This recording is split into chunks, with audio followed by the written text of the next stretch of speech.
लेकिन पेरेंट्स देखो भाई, बेसिक काम जो है ना वो तो ए ले गया, वो तो अब है नहीं। अब तो सिर्फ हाई स्किल का काम बचा है, कॉम्प्लेक्स काम बचा है।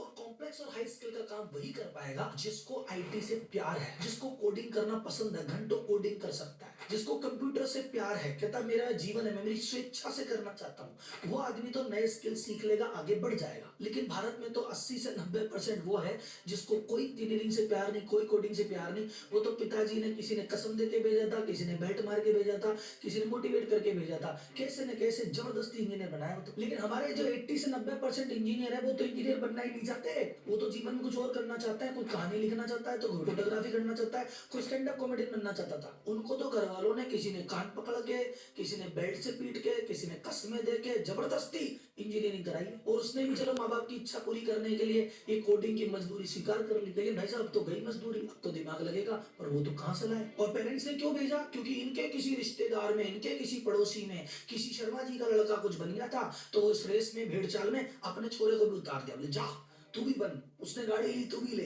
कर दिया भाई साहब। अब पहले खामियाजा सुन लो, फिर सॉल्यूशन भी बताऊंगा, घबराओ मत। सबसे पहला झटका लगेगा, जो सीधा झटका लगेगा, वो लगेगा भारत की जीडीपी को। आपका टारगेट है 5 ट्रिलियन जाएंगे, लेकिन 5 ट्रिलियन में भैया आईटी सेक्टर का बहुत बड़ा योगदान था। अगर आईटी सेक्टर को अगर ऑर्डर ही नहीं मिलेंगे, वो एक्सपोर्ट ही नहीं कर पाएगा, तो भारत के एक्सपोर्ट को झटका लगेगा, फॉरेक्स को झटका लगेगा, जीडीपी को झटका लगेगा, इकोनॉमी को झटका लगेगा। सेकंड झटका लगेगा स्टॉक मार्केट के इन्वेस्टर को। जो बंदा आईटी कंपनी में डायरेक्ट इन्वेस्ट करता था, उसका तो पैसा वैसे ही 25-30% पहले कुछ टाइम में डाउन है, आगे जाके उसका और डाउन रहेगा। और क्योंकि आईटी कंपनियां स्टॉक मार्केट का इतना बड़ा चंक लेके बैठी है कि अगर इनका सेंटिमेंट डाउन हुआ तो ये पूरे बाजार को एक बार लेके बैठेगी। तो आप अगर आईटी मार्केट में नहीं भी इन्वेस्ट करते तो भी ओवरऑल मार्केट पे फर्क पड़ेगा। तीसरा, आईटी कंपनियों खुद पे फर्क पड़ेगा।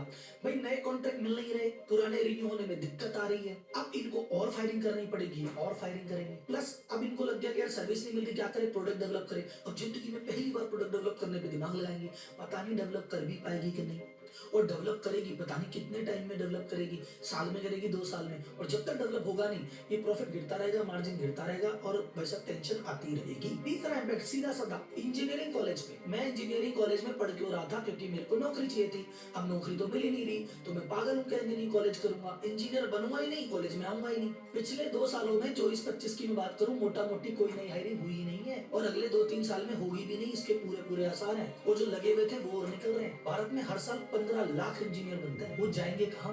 आईआईटी, जो बड़ी बड़ी आईआईटी है, वहां पे प्लेसमेंट 90% आ गया था, अभी लास्ट ईयर 80% आ गया, यानी 20% बंदे तो आईआईटी वाले बेरोजगार है। ऑन कॉलेज की बात करूं, 83% लोगों को प्लेसमेंट ही नहीं मिला, 100 में से 83 को प्लेसमेंट नहीं मिल रहा। अब क्योंकि नौकरियां नहीं लग रही, तो अब कॉलेज में एडमिशन भी नहीं हो रहे। 19-20 से लेकर 23-24 पिछले 4-5